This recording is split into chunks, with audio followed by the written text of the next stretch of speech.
Germans, even though they were cutting edge with some of the technologies, some of the ideas behind the tank in Britain, the actual fact was it was very small scale. A guy called most of the Light 6B to a number of companies needed them. It was just that we actually thought it was a good way to get capacity built up. Now that Matilda 2 down the end, 78 centimetres.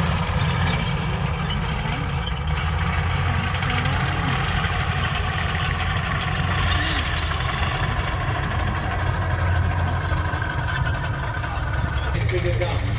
So we start this program, the Churchill.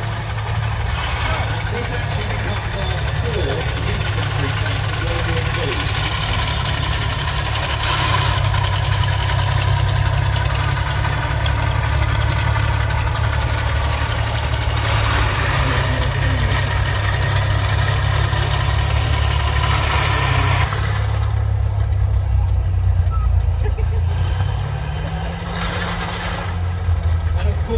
Do rectify those problems. Churchill becomes a very reliable tank in service, and of course it's the tank we use to do a job. And those issues are quite simply factory space and engines.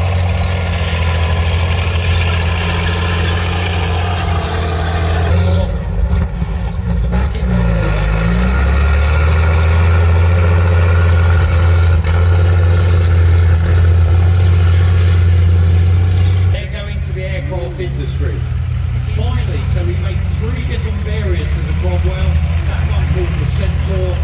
Finally, we have enough of those future engines, Merlin's converted, that becomes the Cromwell tank that's in service in 1944. Now the Centaur, that meteor in the back, that's the difference between the two, the smaller case behind it.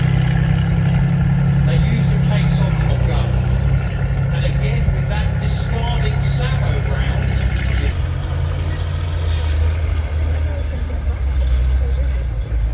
our mid-war cruiser tank that doesn't see action till later in the war, the Cromwell family, this variant ascended 1945.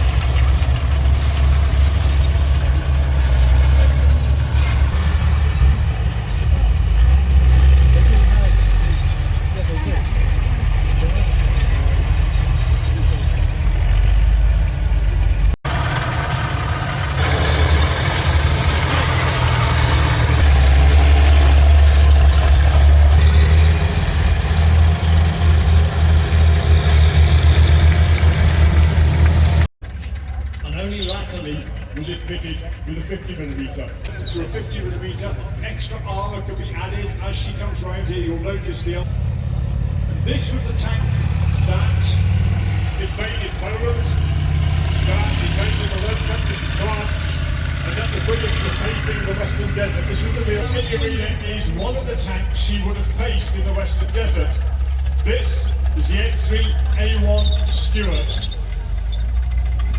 Now, America was an enormously the alphanumeric designations of American tanks, and so he simply said at one point, why don't they give them names? So we tended to name American number one as air-conditioned ride in the Western Desert, and the story goes,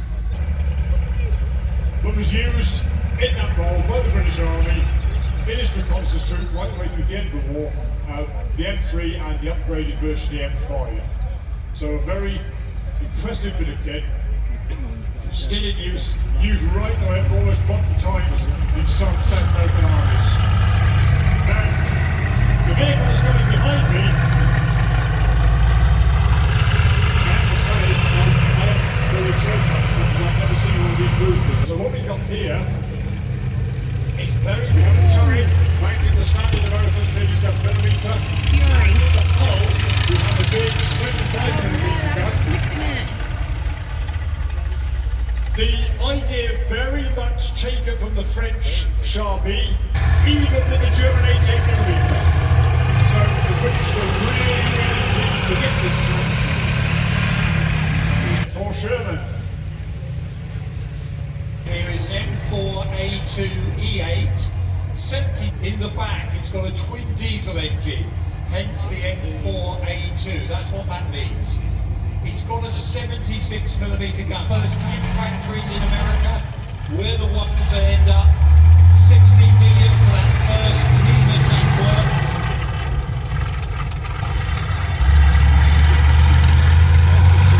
We're asking the American Canadians, could they build? First of all, they built the Grand tank, and then they built, and again, used by the Portuguese army up to the 1980s of practical agenda.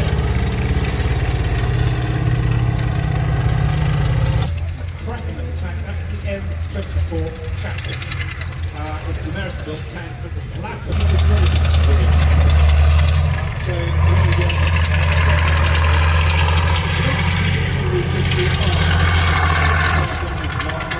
but a nice thing.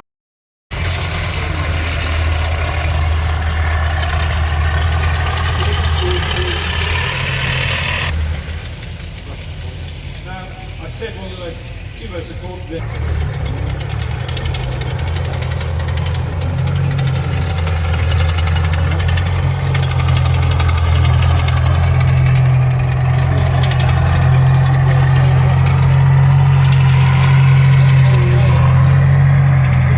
Personnel carrier, SD KFZ 251. That suggests to us that at least some of these guys in this Kampfgruppe are Panzer Grenadiers. Only the Panzer Grenadiers had access to these half-track personnel carriers. It's worth remembering the soft-skin vehicles getting out of the way here. Fire.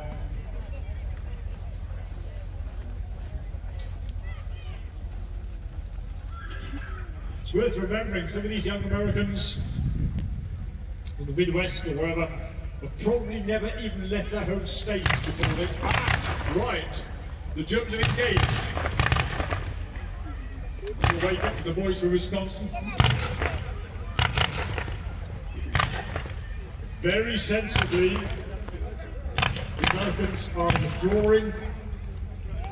There's obviously a strong point ahead.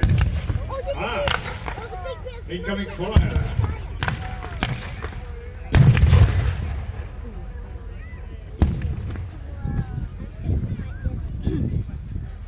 Right, this is going to be a problem for the Allies.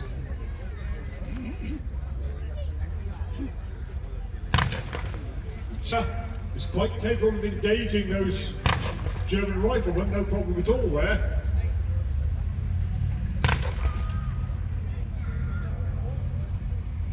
But it too is choosing to stay clear and waiting for his big brother to come in. Here comes the M381 Stuart.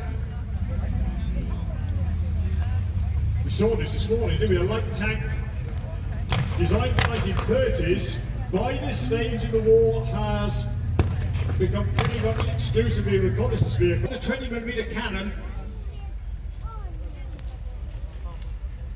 So quite capable of dealing with anything the Allies have got on the field at the moment, although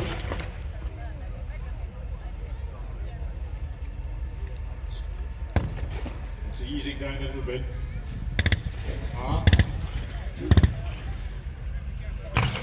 The light automatic fire of the Americans, the Germans are withdrawing, but they're withdrawing behind the higher ground there. Press record. There you go, now you're recording. And the 222's coming up.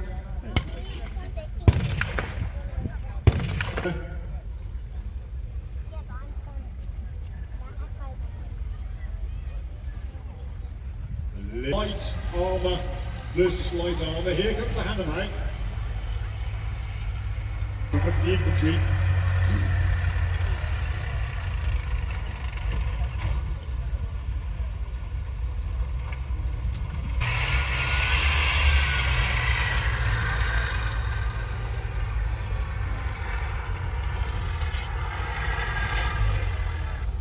Each one of those can fire well in excess of 1,000 bullets in a minute, so that's a very serious threat to the infantry. Oh, there's, my goodness, the guns fly now, they've committed themselves.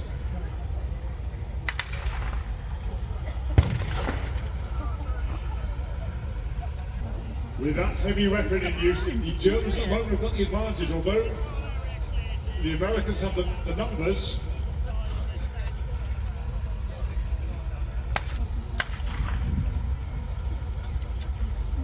Having survived that, they don't want it to end here in this anonymous part of northern France.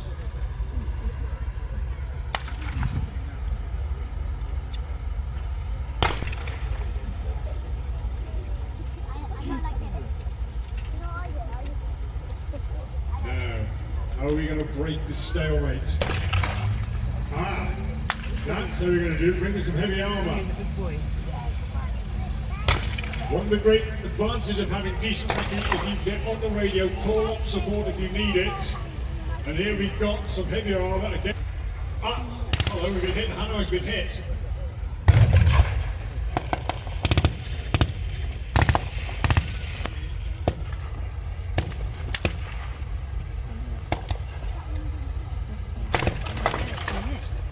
Yeah, Hanno's hit and is burning.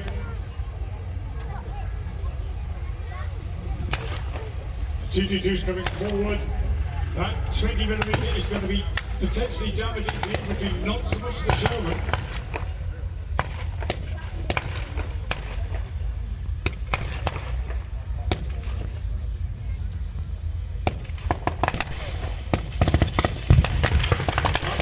More wires coming in.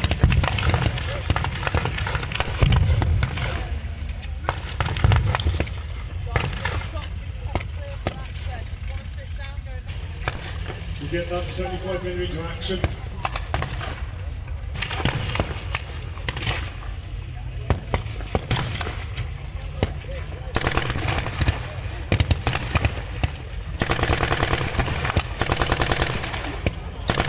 MP-34 in action there.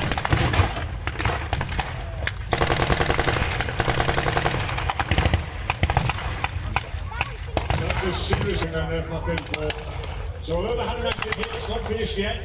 The 222's been hit. I think the farmers coming in on the flank, advancing. Two corners attack.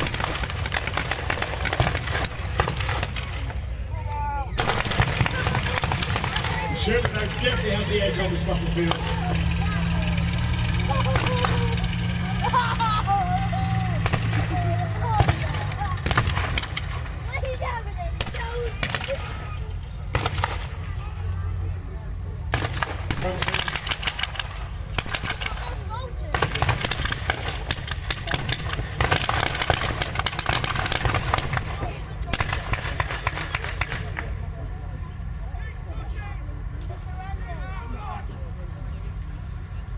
It's over, there we are, ladies and gentlemen. They've given out the German Kampfgruppe did its best to communicate more effectively perhaps than we were. Absolutely perfectly made replicas, all renovated, so they've done a very, very good job there.